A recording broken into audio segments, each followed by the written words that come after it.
ഇപ്പോൾ നടിയുടെ അഭിഭാഷക ചേരുന്നു. ഇല്ലേ, 8-ാം തീയതി പ്രതീക്ഷ തീർന്നു. ഇന്ന് മറ്റ് പല പ്രശ്നങ്ങളും ഉണ്ടാകും.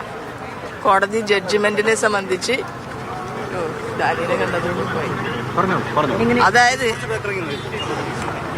അതായത് ഞങ്ങൾ ഇന്ന് പ്രതീക്ഷിക്കുന്നത് പ്രതീക്ഷ എന്ന് പറഞ്ഞാൽ അങ്ങനെയല്ലല്ല. ഇത് 8-ാം തീയതി നിങ്ങളുടെ ചോദ്യം പ്രതീക്ഷയുടെ ആയിരുന്നു. 8-ാം തീയതിയിലത്തെ കാര്യം കഴിഞ്ഞപ്പോ ആ പ്രതീക്ഷയില്ല. എല്ലാ കുറ്റക്കാരാരാണെന്നും നിരപരാധികൾ ആരാണെന്നും കുറ്റം പൂർണ്ണമായും തെളിയിക്കാത്തവരാരാണെന്നും കോടതി പറഞ്ഞു കഴിഞ്ഞു. ഇനിയുള്ളത് എന്ത് ശിക്ഷ കിട്ടും എന്നുള്ളതാണ്. അതിൽ ഒരാൾക്ക് മാത്രമേ ശിക്ഷയുടെ കാര്യമുള്ളൂ, അല്ലേ? വത്സർ സുനി എന്ന് പറഞ്ഞ ഏമണ്ണിന്. ബാക്കിയുള്ള ആളുകളെ സംബന്ധിച്ച് കോടതി അതാത് സെക്ഷൻ അനുസരിച്ചുള്ള അവർ കുറ്റം ചെയ്തതനുസരിച്ചുള്ള ശിക്ഷയാണ് ഈ കൊടുക്കുന്നത്. സുനിയെ സംബന്ധിച്ച് സുനി ഇപ്പോൾ 8 വർഷം എന്നത് 10 വർഷമായിട്ട് കണക്കാക്കപ്പെടും. ആൾ ശിക്ഷ അനുഭവിച്ചതാണ്. അതിനെ സംബന്ധിച്ച് കോടതി പറയും. പക്ഷെ ഞാൻ ഇവിടെ നിന്ന് പ്രതീക്ഷിക്കുന്നത് മെമ്മറി കാർഡുമായി ബന്ധപ്പെട്ട് കോടതി എന്ത് പറയും എന്നതാണ്. ഇപ്പം നിങ്ങളോട് എല്ലാവരെയും കണ്ട സ്ഥിതിക്ക് ഞാൻ ഒരു കാര്യം പറയാം. വ്യാപകമായ സൈബർ ആക്രമണം പച്ചക്കള്ളം പറഞ്ഞുകൊണ്ട് എനിക്കെതിരായിട്ട് ഉണ്ടായിക്കൊണ്ടിരിക്കുകയാണ്. അതിൽ ചില സംഘടനകൾ, മറുനാടൻ മലയാളിയെ പോലുള്ള ആളുകൾ നിരന്തരമായിട്ട് പച്ചക്കള്ളങ്ങൾ എഴുതിക്കൊണ്ടിരിക്കുകയാണ്. ഞാൻ ഈ എത്ര വർഷം ഒറ്റയ്ക്ക് നിന്ന് തന്നെയാണ് ഈ കേസ് പൊരുതിക്കൊണ്ടിരുന്നത്. നിങ്ങൾ എന്നെ സഹായിച്ചില്ല എന്ന് ഞാൻ പറയില്ല. എപ്പോഴും നിങ്ങളുടെ കൂട്ടുണ്ടെന്ന് എപ്പോഴും നിങ്ങളോട് സംസാരിക്കാൻ എനിക്ക് പറ്റിയിട്ടില്ല. പക്ഷെ അപ്പം ഈ നുണക്കഥകൾ ഇങ്ങനെ വന്നുകൊണ്ടിരിക്കുകയാണ്. 250 യൂട്യൂബേഴ്സ് കേരളത്തിൽ നിന്ന് നിലവിലുള്ള മുഴുവൻ യൂട്യൂബേഴ്സിനെയും കയ്യിലെടുത്ത് വ്യക്തിപരമായി മനസ്സവാച അറിയാത്ത എന്നെ ആക്രമിച്ചുകൊണ്ടിരിക്കുകയാണ്. അത് ഞാൻ നിങ്ങളോട് പറയണല്ലോ. അത് നാളെ ഒരു തുടരുമായിരിക്കും. തളർന്നു പോകരുത് നിങ്ങളെല്ലാവരും പറയുമ്പോഴും വ്യക്തിപരമായിട്ടുള്ള ആക്രമണം പറയണ നുണ. എന്താ UN-യുടെ സമര കാലഘട്ടത്തിൽ എന്താണ് നഴ്സുമാരുടെ സമര കാലഘട്ടത്തിൽ അവർക്ക് വേണ്ടി 4 വർഷം രാപ്പകല്ലാതെ പണിയെടുത്ത് കേരളത്തിന് അങ്ങോളം ഇങ്ങോളം പണിയെടുത്ത ഒരാളാണ് ഞാൻ. ഇന്ന് നഴ്സുമാർക്ക് എന്തെങ്കിലും അവകാശം കിട്ടിയിട്ടുണ്ടെങ്കിൽ അത് എന്റെ യുദ്ധം കൊണ്ട് കിട്ടിയതാണ്. നിങ്ങൾക്കറിയില്ല, അമൃതയിൽ നഴ്സുമാരെ തല്ലി ഇതാക്കിയ കാര്യങ്ങൾ. ആ തല്ലിയ രാത്രി പോലും അവിടെ നിന്ന് ഞാൻ മാത്രമല്ല, സംഘടിത തൊഴിലാളി പ്രസ്ഥാനങ്ങൾ, CITU, INTUC അങ്ങനെ അടക്കമുള്ള സംഘടനകൾ പോലും അവിടെ നിന്ന് നേടിയെടുത്ത അവകാശങ്ങളാണ് അതെല്ലാം. എന്നിട്ട് ഞാൻ എന്നെ കുറിച്ച് പറയുന്നതല്ല പച്ചക്കള്ളമാണ്. പക്ഷെ ഒരു കാര്യം അപ്പം മനസ്സിലാക്കണം, ഈ ആളുകളെല്ലാം ഈ അതിജീവിതക്കെതിരായി ദിലീപിനോടൊപ്പം ചേരുന്നു എന്നുള്ള എന്നെ ഇല്ലാണ്ടാക്കാന്ന് പറഞ്ഞാൽ അതിന്റെ അർത്ഥം എന്താ? അവർക്ക് പുറത്തു വന്ന് എന്നെ പോലെ ഫൈറ്റ് ചെയ്യാൻ പറ്റുമോ? ഇല്ല. ആ ഫൈറ്റ് ഞാൻ ഏറ്റെടുക്കുമ്പോൾ എന്നെ ഇല്ലാണ്ടാക്കാണ്. നാളെ ഞാൻ ഉണ്ടാവുമെന്ന് നിങ്ങൾ നോക്കിന്നു. ഉണ്ടാവണല്ലോ. ഹാഷ് വാല്യൂന്റെ കാര്യം ഉണ്ടാവണം. ആ ഹാഷ് വാല്യൂമായി ബന്ധപ്പെട്ടുള്ള അന്വേഷണം നടത്തി എന്റെ കോടതിയുടെ നിലപാട് പറയും.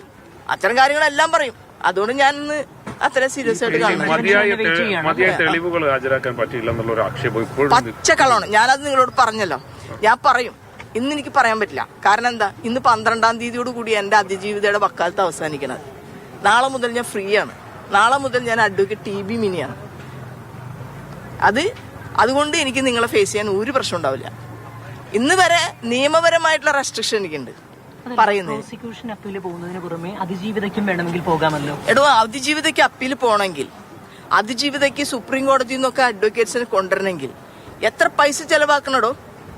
ഇവർക്ക് ഉണ്ടാവുന്ന പൈസ, ഇവരിപ്പോ പുതിയ സിനിമകൾ ചെയ്യുന്നു.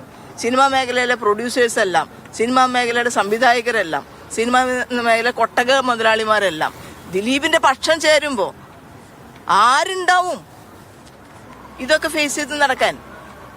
ഞാൻ ഈ വെറുതെ പറയുന്നതല്ല. കഴിഞ്ഞ 2 വർഷക്കാലം ഞാൻ ഒറ്റയ്ക്കല്ലേ നടന്നത്. അതിജീവിതയുടെ ഭാവിയെ കുറിച്ച് ആശങ്കയുണ്ട്. അതിജീവിതയ്ക്ക് ഭാവിയെ കുറിച്ച് ചോദിച്ചാൽ എന്ത്? അതെന്താ സുരക്ഷ? പിന്നെ അവരുടെ സുരക്ഷ മാത്രമോ? നിങ്ങളിപ്പോ റിപ്പോർട്ടറല്ലേ? റിപ്പോർട്ടറല്ലേ ഇപ്പൊ ഇപ്പോഴും? റിപ്പോർട്ടറിൽ നിന്റെ സുരക്ഷയെ കുറിച്ച് നീ ഓർത്തോ? നിന്റെ സുരക്ഷ, എന്റെ സുരക്ഷ. അതിജീവിതയ്ക്ക് ഇപ്പൊ വീട്ടിലിറങ്ങി പുറത്തേക്ക് ഇറങ്ങണ്ട. അവർക്ക് അങ്ങനെ ഇരിക്കാം. നമ്മളാരും ശ്രദ്ധിക്കില്ല. പക്ഷെ എനിക്ക് പുറത്തേക്ക് ഇറങ്ങണ്ടേ? തനിക്ക് പുറത്തേക്ക് ഇറങ്ങണ്ടേ? അതിജീവിതയ്ക്ക് വേണ്ടി നിൽക്കുന്ന മുഴുവൻ മീഡിയ പേഴ്സൺസ് നോക്കുക. എത്ര ക്രിമിനൽ സംഘങ്ങളാണെന്ന് നിങ്ങൾ തിരിച്ചറിയണം. പക്ഷെ ദിലീപ് കുറ്റക്കാരനാണെന്നുള്ള ഒരു നിലപാടിൽ തന്നെയാണ് ചേച്ചി ഇപ്പോഴും നിൽക്കുന്നത്. അല്ല, എനിക്ക് 100% ഉറപ്പുള്ളത് കൊണ്ടാന്ന്.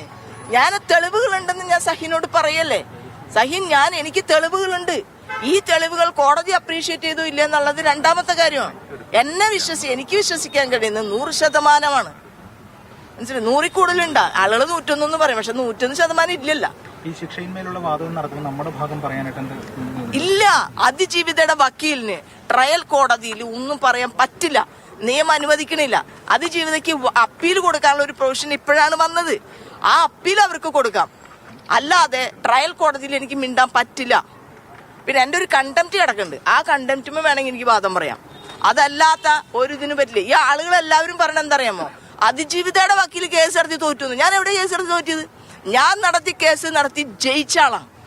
ഈ മെമ്മറി കാർഡില് രണ്ടാമത് എടുത്തുകൊണ്ട് ഇവിടെ വെച്ചു അല്ലെ, ഹാഷ് വാല്യൂ മാറിയ മെമ്മറി കാർഡ് ഇവിടെ വെച്ചോണ്ടിരുന്നിട്ട് ആ മെമ്മറി കാർഡ് ജസ്റ്റിസ് കൗസർ എടപ്പക്കത്തിന്റെ ജഡ്ജ്മെന്റ് പ്രകാരം രാത്രിക്ക് രാത്രി മാറിയ ഹാഷ് വാല്യൂ മാറ്റി ഒറിജിനൽ മെമ്മറി കാർഡ് ഇവിടെ കൊണ്ടുവച്ചു.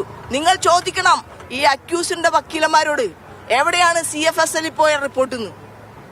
CFSL അവർ റിപ്പോർട്ടിന് പോയില്ലേ മെമ്മറി കാർഡിന്റെ? അത് എവിടെയാ? കോടതി ഹാജരാക്കിയോ?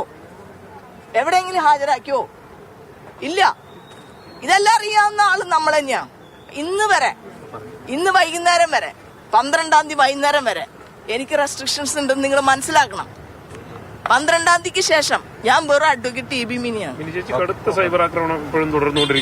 നീ സൈബർ കാണുന്നില്ലേ സഹിനെ? ഈ മറുനാടൻ മലയാളി പച്ച കള്ളം ഇരുന്ന് ഏതെങ്കിലും ജേർണലിസ്റ്റുകൾ ചെയ്യോ? ജേർണലിസ്റ്റുകളാണെങ്കിൽ ചെയ്യോ? മറുഭാഗത്തിൽ എന്താ പറയുന്നത് കേൾക്കാതെ ചോദിക്കാതെ ഇത് എന്തിനു വേണ്ടിയാണ് ആളിരുന്ന് ചെയ്തുകൊണ്ടിരിക്കണേ? ഏത് കാര്യമാണ് ഈ പറയുന്നത്? അതിജീവിതയുടെ കാര്യമോ ദിലീപ് കേസോ ആണോ പറയുന്നത്? ഞാൻ പണ്ട് മൂത്രപ്പറയെ പോയപ്പോ മര്യാദക്ക് കയറ്റിയിട്ടില്ല എന്നുള്ളതാ പറയണേ. നീ കണ്ണു തള്ളണ്ട, ഒരു സാധനം പറഞ്ഞ നീ അതെടുത്ത് പറയണ്ട.